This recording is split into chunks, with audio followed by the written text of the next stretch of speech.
दोस्तों ऑस्ट्रेलिया में जो है वीजा अप्लाई करने के लिए लोगों ने इतने ज्यादा पैकेज आजकल करा रखे हैं। पैकेज का सिस्टम ही नहीं समझा आज तक लोगों ने, और लोगों को पता ही नहीं है कि पैकेज किस तरीके से होते हैं। वीजा इतना ज्यादा महंगा हो गया है आजकल ऑस्ट्रेलिया का, एक तरीके से लोग वीजे को खरीद रहे हैं। इवन अगर मैं अपनी लोकेलिटी की बात करूं या फिर पंजाब एरिया की बात करूं, हरियाणा एरिया की बात करूं, 17-17 लाख या फिर 15-15 लाख तक के पैकेज वहां पर हो रहे हैं और हजारों की संख्या में लोगों ने पैकेज करा रखा है। ठीक है, अब कुछ बच्चों ने तो यूनिवर्सिटीज में कराया है, लेकिन बहुत सारे 98 पॉइंट कुछ परसेंट बच्चों ने जो है, मैं यही कहूंगा कि अगर पैकेज कराया है तो उनका वीजा जो है कॉलेज में ही उन लोगों ने अप्लाई कर रखा होगा, उनकी प्रोफाइल को जो है कॉलेज में ही सिलेक्ट कर रखा होगा। पूरा प्रोसेस क्या रहता है पैकेज सिस्टम का, आपको मैं बताने वाला हूं। बने रहिए मेरी वीडियो से लास्ट तक। If you are new one on my channel then please subscribe and also press the bell icon for the latest update of my videos. उसके अलावा हम वीजा रेशियो की भी बात करेंगे, जो करंटली सिनेरियो चल रहा है और कितने टाइम बाद जो है कॉलेजेस के वीजा आ रहे हैं। ठीक है दोस्तों, आप सभी को पता है कि भाई पैकेज इस टाइम 15-15 लाख या फिर 17-17 लाख के हो रहे हैं लगभग। अब वो एजेंट के ऊपर डिपेंड करता है कि आपने एजेंट किस तरीके का ढूंढा है। अगर मैं आपको स्टेप बाइज की प्रोसेस बताऊं कि भाई स्टेप बाइज में स्टूडेंट जब अपना सब कुछ करता है, उसमें आपको पता ही है कि भाई कितनी भागदौड़ करनी पड़ती है, उसमें किस किस तरीके के जो है डॉक्यूमेंट्स प्रोवाइड करने पड़ते हैं एजेंट को, आईटीआर से लेकर नेटवर्क सर्टिफिकेट और काफी ज्यादा। और अगर आप जो है डायरेक्ट पैकेज कर लेते हैं तो एजेंट सारा कुछ देखता है, तुम्हें कोई मतलब नहीं, बस आपको जो है बस ज्यादातर आपके पास कॉल तभी पहुंचती है जब कोई ज्यादा ही इंपॉर्टेंट या फिर सिग्नेचर की जरूरत हो, या फिर आपको जो है फाइल एम्बेसी में डाली मेडिकल की जरूरत हो, या फिर आपका वीजा आ जाता है, तभी ये लोग आपको कॉल करते हैं। एजेंट्स जो होते हैं उनकी जो है प्राइवेट कॉलेजेस में जान पहचान हो जाती है। एक तरीके से हम कह सकते हैं कि भाई जितने भी प्राइवेट कॉलेजेस हैं वहां पर, ठीक है, तो उनमें डायरेक्ट टाइप्स कर लेते हैं ये लोग, या तो वहां पर मीटिंग करके या फिर वहां पर किसी बंदे को भेज के या फिर मेल वगैरह करके डायरेक्ट ये लोग अपने जो है डायरेक्ट टाइप्स कर लेते हैं। Private colleges single own person के होते हैं, एक इंडिविजुअल पर्सन ही उसको जो है चलाता है। उसके जो लेवल की काफी लोग यही पूछ रहे थे कि भाई मेरे एजेंट ने इसमें पैकेज कर रखा है तो इसका लेवल बता दो। तो मैं आपको बता दूं, अगर आपका कोई सा भी कॉलेज है और वो प्राइवेट कॉलेज है तो उसका लेवल 2 ही होगा, इवन 3 भी हो सकते हैं। ठीक है, लेकिन 2 प्राइवेट कॉलेज जितने भी वो ज्यादातर मैक्सिमम कॉलेजेस जो है लेवल 2 के होते हैं, लेवल 1 के नहीं होते, क्योंकि लेवल 1 के कॉलेजेस वो हैं जो ऑथराइज्ड एजेंट्स को ही जो है सब कुछ देते हैं। जैसे कि अगर आप किसी और एजेंट से अप्लाई करवाते हो तो वो लोग आपकी जीटी रिजेक्ट कर देंगे और उस पर लिख के भेजेंगे कि आप जो है हमारे ऑथराइज्ड एजेंट के जरिए हम पर अप्लाई करें, ताकि हम आपको जो है जीटी क्लियर कर सकें, आपको सीओई प्रोवाइड कर सकें, आपको वीजा दे सकें। ठीक है, तो जितने भी बच्चों ने जो है पैकेज करा रखा है तो वो प्राइवेट कॉलेजेस में बंदे करते हैं। अब प्राइवेट कॉलेजेस का सीन बताता हूं मैं आपको।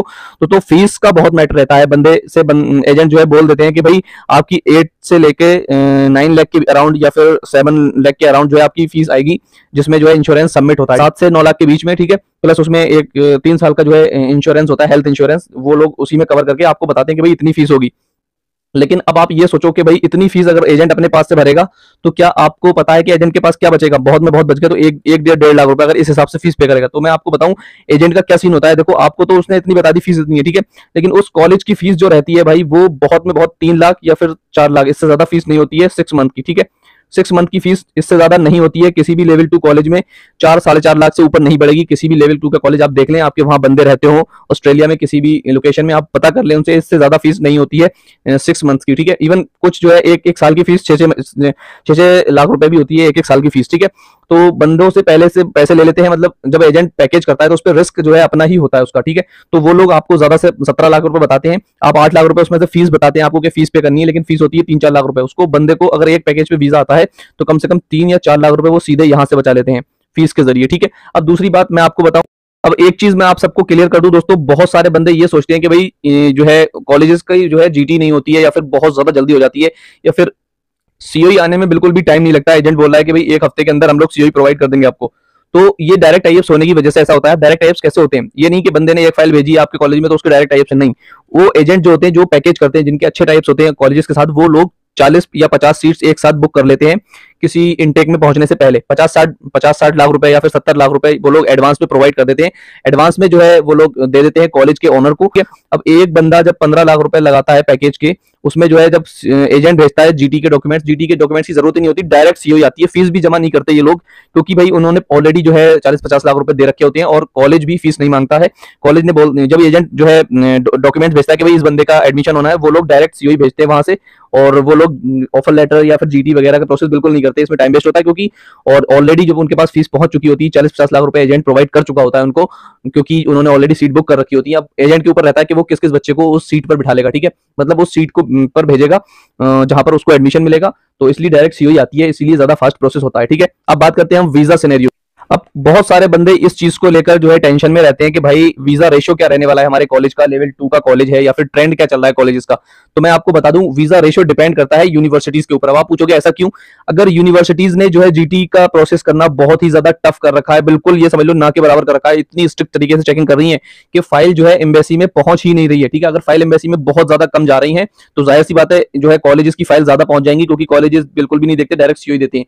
तो जब कॉलेजेस की फाइल पहुंचेंगी और एम्बेसी को तो जो है वीजा देना होगा, वैसे भी कॉलेज या फिर यूनिवर्सिटी में इतना ज्यादा फर्क इस टाइम पर नहीं देखते, क्योंकि वो ये देखते हैं कि भाई जो बंदा आ रहा है वो हायर एजुकेशन सेक्टर से आ रहा है, डायरेक्ट बैचलर के लिए आप लोगों ने अप्लाई कर रखा है कॉलेजेस में, और एमएससी में भी डायरेक्ट बैचलर को ज्यादा प्रेफरेंस मिलती है या फिर डायरेक्ट मास्टर्स के हायर एजुकेशन सेक्टर में जब भी आप अप्लाई करोगे तो ज्यादा उसका सक्सेस रेट रहता है। अगर यूनिवर्सिटी ज्यादा टाइम ले रही है जीटी में तो फाइलें कम पहुंचेंगी एम्बेसी के पास, इसलिए जो है वीजा रेशो बढ़ जाता है थोड़ा कॉलेजेस का। ठीक है, जैसे अब करंट सिनेरियो चला, लेकिन आने वाले टाइम में नवंबर इनटेक में, यानी कि सितंबर के बाद या फिर हो सकता है लास्ट शुरू सितंबर से या अगस्त से भी, बल्कि जो ट्रेंड है वो बिल्कुल ही चेंज होने वाला है। क्योंकि भाई एम्बेसी अब जो है, क्योंकि भाई अब जो है ऑस्ट्रेलिया की सारी यूनिवर्सिटीज, मैक्सिमम यूनिवर्सिटीज ने अनकंडीशनल ऑफर लेटर देना शुरू कर दिया। और अगर अनकंडीशनल ऑफर लेटर देना शुरू कर दिया, इवन बहुत सारे बच्चों के आ चुके हैं अनकंडीशनल ऑफर लेटर, तो ये जब एम्बेसी में फाइल पहुंचेंगी तो इनको ज्यादा प्रेफरेंस मिलेगी as compared to the colleges, क्योंकि कॉलेजेस की इतनी वैल्यू नहीं है जितनी कॉलेज जो है, जितनी जो है यूनिवर्सिटीज की है। ठीक है, दूसरी बात, करंट सिनेरियो क्या चल रहा है, ट्रेंड क्या चल रहा है वीजे का, कॉलेजेस के वीजे आ रहे हैं या नहीं। तो मैं अगर आपको बताऊं, कॉलेज के वीजे कम से कम भाई 20 से 25 दिन के बाद ही आ रहे हैं, या फिर इसके अंडर आ रहे हैं, 20 दिन के आसपास आ रहे हैं या 25 दिन के आसपास आ रहे हैं। इससे पहले जो है कॉलेजेस के वीजे बहुत ज्यादा कम देखने को मिले हैं। इवन इससे बाद में टाइम ज्यादा लग रहा है कॉलेजेस को, क्योंकि कॉलेजेस को आई थिंक एम्बेसी ज्यादा स्ट्रिक्ट तरीके से चेक कर रही है। लेकिन वीजा सिनेरियो की अगर मैं बात करूं तो लगभग सही है, ज्यादा अच्छा भी नहीं है और ज्यादा बेकार भी नहीं है। ठीक है, लेकिन अगर मैं बताऊं, थोड़े दिनों के बाद जब यूनिवर्सिटीज की फाइल्स जो है एम्बेसी के पास जाने लगेंगी तो कॉलेजेस का वीजा सिनेरियो बिल्कुल डाउन हो जाएगा और उस टाइम पर रिफ्यूजल रेट काफी ज्यादा देखने को मिलेगा। ये थी मेरी आज की video. If you like my video तो ज्यादा से ज्यादा शेयर कर देना अपने दोस्तों तक, ये नॉलेज जरूर पहुंचाना और प्यारी सी कमेंट जरूर करना। Thank you very much for watching this video.